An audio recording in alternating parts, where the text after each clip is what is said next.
Hello and welcome to the Gilstrat channel. My name's JB, and I just wanted to make a short video about what I've been working on as far as designing or redesigning my N-scale train layout here in Japan in SCARM. I know some of my subscribers got connected with my channel back when I posted a bunch of tutorial videos for using SCARM. Which it's been about 3.5 years now since I did it, so it's been quite a while. To be honest, I really haven't done much with SCARM in the last couple years. At the time that I made those videos, I was in between jobs, and so I had some downtime, and I think it actually took me about a week to put those together. But, you know, life happens, and got busy doing other things, but now that I'm here in Japan and I'm starting this new layout, I figured I would actually go ahead and use SCARM the way it was kind of designed or meant to be used. So up to this point, I've pretty much been designing layouts or drawing layouts that have already been built. So I have, you know, my train layout back when I was in Michigan, so I have my home layout. You know, I drew this, but this had already existed, and then I never finished it, but I also have been working on the club layout, which I did get the most difficult part, the yard, done, but still had a couple modules I still need to finish. But now this time I'm going to be using SCARM to actually figure out how I can design or add some more track to my existing layout. So we'll go back to the Japan layout, and you can see here I have put it all together. And oops, a second, I issue with the microphone here. Okay, that should be better now. But yeah, so basically you can see I have my N-scale layout all put together here in SCARM. So here's a picture of the layout. As you can see, the track's the same, but I've added a couple new locomotives. I now have a station platform, and but yeah, so in my earlier video when I was talking about my layout, I had mentioned that I have this big open space here in the middle, and that I would somehow like to figure out how I could get some track and other things into this area. So if I go back to SCARM here and I open up another file, so here we go, extra siding. So you can see here I've been kind of playing around with how to fit a round table, or a turntable, sorry, turntable and a roundhouse into this layout. And you can see I've kind of played around with the track here a little bit. I have what looks like an idea that might work. So you can see here I've changed out the siding. Instead of it just coming straight out, I've redesigned it with some curved pieces here. And I've added a new turnout here, and this would just go straight. We would go into a 249mm radius curve, and this would bend around and take me to the center of the layout where I would then have the turntable. But if I go to the render, and let's see, so if I render this in 3D, one of the things you can see here is that the track is going to kind of run into each other. Now, I do not know how accurate the roadbed is in SCARM when it's 3D rendered, but even so, these tracks are coming extremely close together. And if you consider the gap that exists here, which is the pre-engineered gap by Kato, that keeps the trains separated enough that they can pass each other and not bump into each other, I need to figure out how to get this to be a little bit closer in. Now, I could just simply use a tighter radius curve, but when I did my research, I found that the 249mm curve is the basic minimal radius that Kato designs their trains to operate on. Anything tighter than that, they don't guarantee that their equipment will work. And since I will be, running steam engines into here, because the idea is to eventually build a roundhouse with steam engines and stuff, I want to make sure that I keep to that minimal radius curve. But what I've noticed is that over here, because I'm coming at this angle, I might be able to have the track straighten back out and then bend around here. So let's play with that and see what happens. See what we get. So go ahead and I'll move this piece out. So I just select that, then press Control, and it'll move it over here. And double click, and now all of this is highlighted. So I'm just gonna move this back a little bit here. So if we go based off of the curve that it comes with it, so here this is a 481 millimeter radius curve. This is a very wide curve that comes with this turnout. So I'm thinking maybe we'll use that. Or I can get the 249 millimeters. 15 degree one will work. So let's plop that in there. So we'll do that, and we want to go in that way so it's straight. So now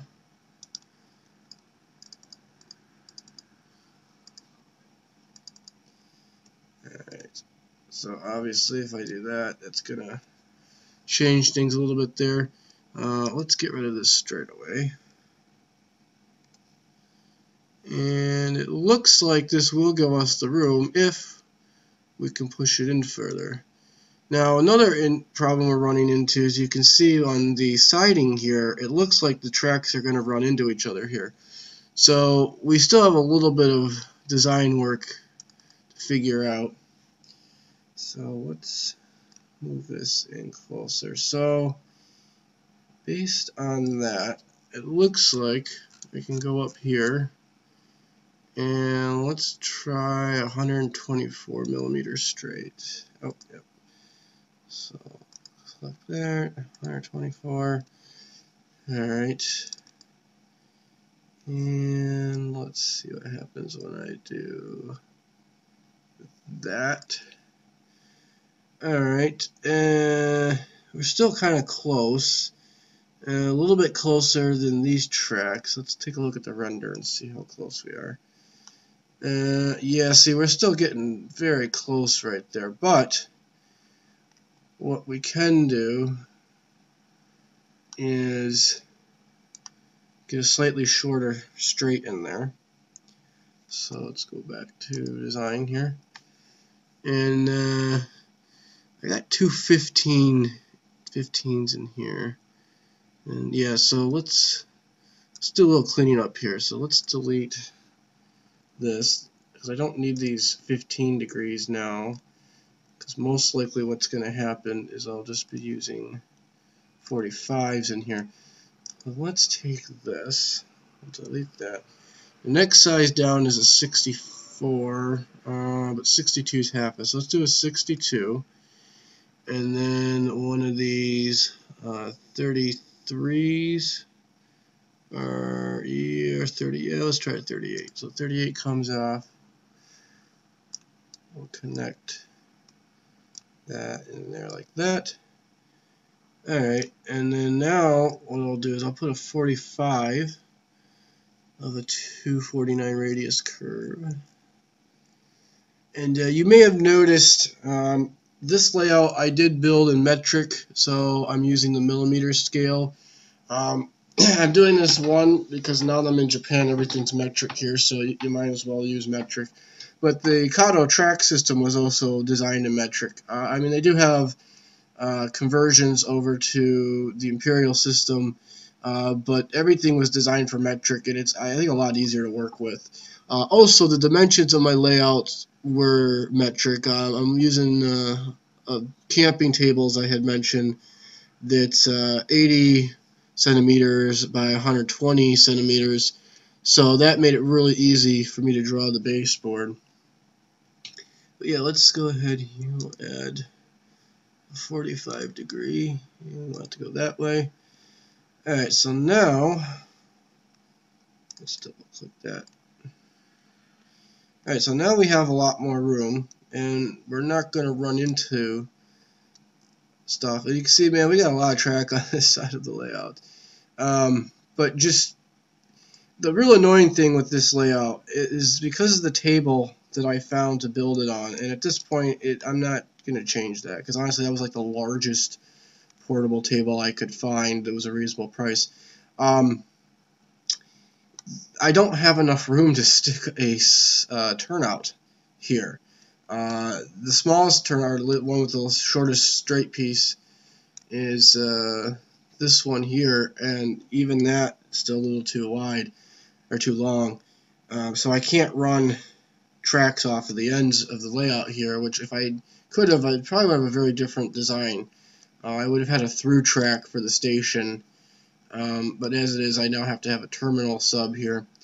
But it looks like we're still going to be able to make this fit here. So what I'm going to do is probably go in and put a straight piece here. And of course, you design stuff on a computer, and things always change in real life a little bit. I remember that was one thing that they really stressed when I was back in the early days when I was first building my HO layout. They made a big stink in a lot of the books and literature about how you'll spend all this time, you'll design this perfect layout on paper, and when you go to build it, things won't always line up properly. And that unfortunately does happen. Let's try a 62. Alright, so now, what happens if we do that? Okay, nope, too big. So let's delete that. Let's put a 33 in there. And let's see what happens when I do that. Okay, so as far as this running into these tracks here, this, it's close. It's going to be very close, but, you know, I don't have a lot of space on this layout. But it looks like there's just enough gap that we can run a train. But now this siding is bumping into that. You know, that's the fun of these designs here. But what I could maybe do, see, because ideally what we need is to be able to push this curve a little bit tighter in here. And I do not want to use a tighter curve because, like I said, I'm trying to keep this as my minimal radius. Now, I did go with a slightly smaller curve here on the siding. This is just going to have freight cars, and the era that I'm wanting to model, although if you saw in the picture, I do have some more modern equipment, but I'm basically trying to model the same era that I was modeling back in the States. So we're looking at the 20s, 30s, 40s era. I mean, that's you know, 3 decades, but you know, pretty much the interim war period between World War I and World War II. That's kind of what I was shooting for. That basically has like your single axle freight cars, so there really isn't a need. I can have a sharp curve here, and those cars will sit. Might not be able to run some locomotives all the way up into the siding, but for the most part, that's just going to be cars or freight cars there. So let's see how we could do this. We can't really make this any longer here. This is the fun thing that comes with engineering and designing a layout. But on the plus side, I mean, really what I could do, sorry, been a long day. We probably could, I probably could just shorten this up to a 15 and just have it kind of end there. We're going to lose some length, unfortunately, but let's see here. Yeah, that might be an idea. We'll make for a shorter siding, but honestly, I think it might still end up being as long as, because the original siding was just a 248mm piece of track, which, if we plop one of those down right here,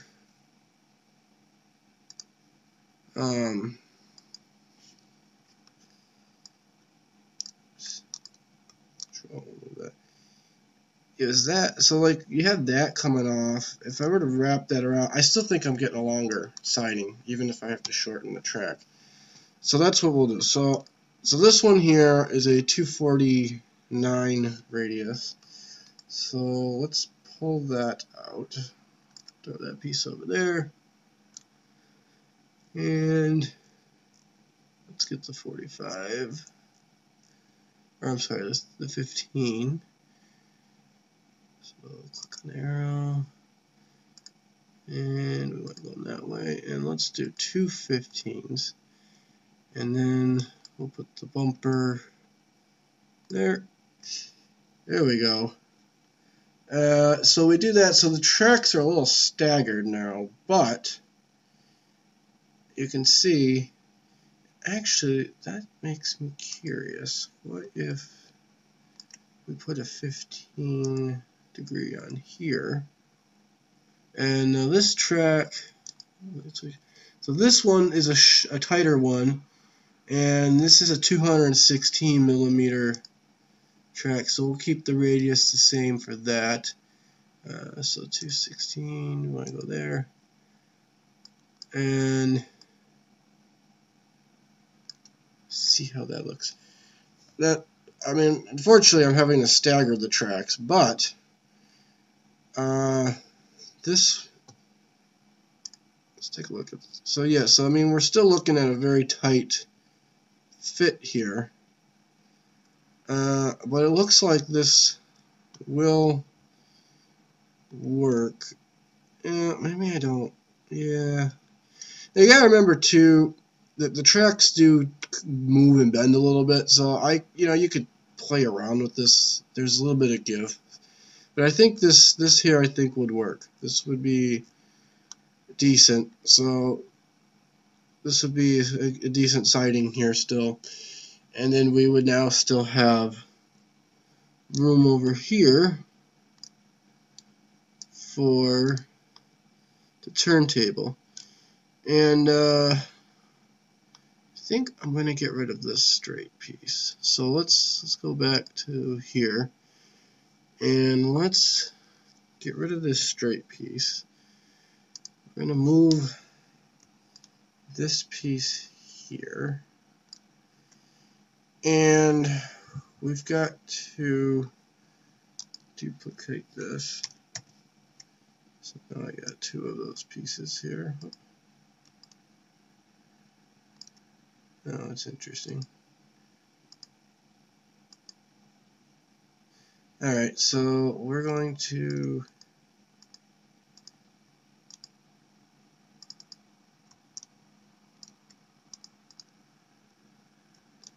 there we go. Do that. Okay. So now let's see what happens when we connect that in.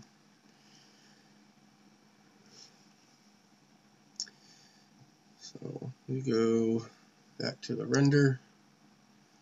Alright, so now we have it's decent. So according to this, it looks like there's enough room to potentially put a roundhouse here, and then I could have a couple tracks coming off of here. Now, the one problem with this whole center area, if I go back to the picture, you'll see I've got this metal, like, border clamp, or whatever you want to call it, that holds the seam together for this table. And you'll note, it's kind of hard to see in this shot, but I have cut out parts of this, at least on the top, so I used my Dremel tool to cut that off. But I don't want to keep cutting this because it'll lose structural integrity to the board. And it's also a big pain to cut this.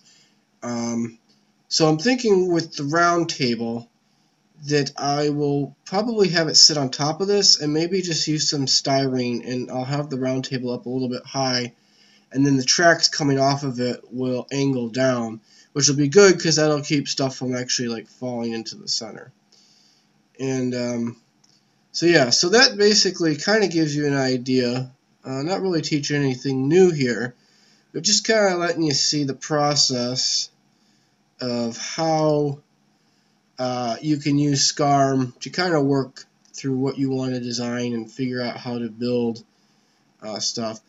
And so then what you can do, and this is which is really helpful, so after you figured out what you want to do here, you can go up to Tools, and you have Parts List, and it spits out, it actually takes you to a website, but it spits out a part list that you can use here. It tells you how much of each you need.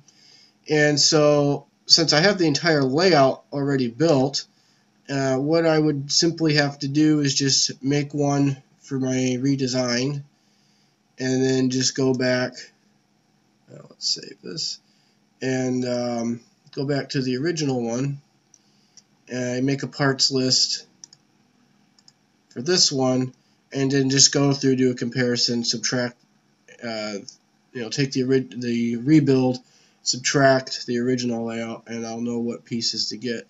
And then this will make it a lot easier for budgeting, and I can go into hobby shop knowing exactly what I need. And unlike when I first built this, where I just bought a bunch of pieces of track and then started playing around, I can save some money and not end up with a small cardboard box full of track that I'm not using. And I might even be able to use some of the pieces I already have. So yeah, hopefully this video was a little bit informative, mostly just a talk through of some of the mental processes you go through when figuring out how you want to design a layout. I do hope to, in the future, make some videos about some of the locomotives I've acquired, give you a little bit of historic background on some of these locomotives, having to do some research. Also for the steam locomotives, Japan had its own classification system for steam locomotives, which is very different from what was used in the US and in Europe. So I do hope to make a video discussing that. That'll be something I'll do at some point. And I do think I will make like a very basic introduction video, probably fairly soon, to Japanese model trains. Being that I've still just gotten into this branch of the hobby, but I have learned some things, and so I'm kind of thinking of making some videos that kind of are, me sharing what I learn as I learn it, and then maybe a year or so from now I'll go back and make like a full-fledged introduction that can give a bunch of hints and tips to help people out if you are thinking of modeling Japanese trains, or if you're like me and you end up moving to Japan and you have a model train addiction and realize that you have to use the local stuff. Which actually I was really looking forward to modeling Japanese trains. They're very different from what we have in the U.S. Even the way their rail railroad system operates is so much different than even Europe. It's a very different system, and so it's kind of cool to be modeling this. And so yeah, so hopefully you enjoyed this video. Maybe found some interesting points. And yeah, so thanks for watching, and please don't forget to subscribe if you haven't done so already.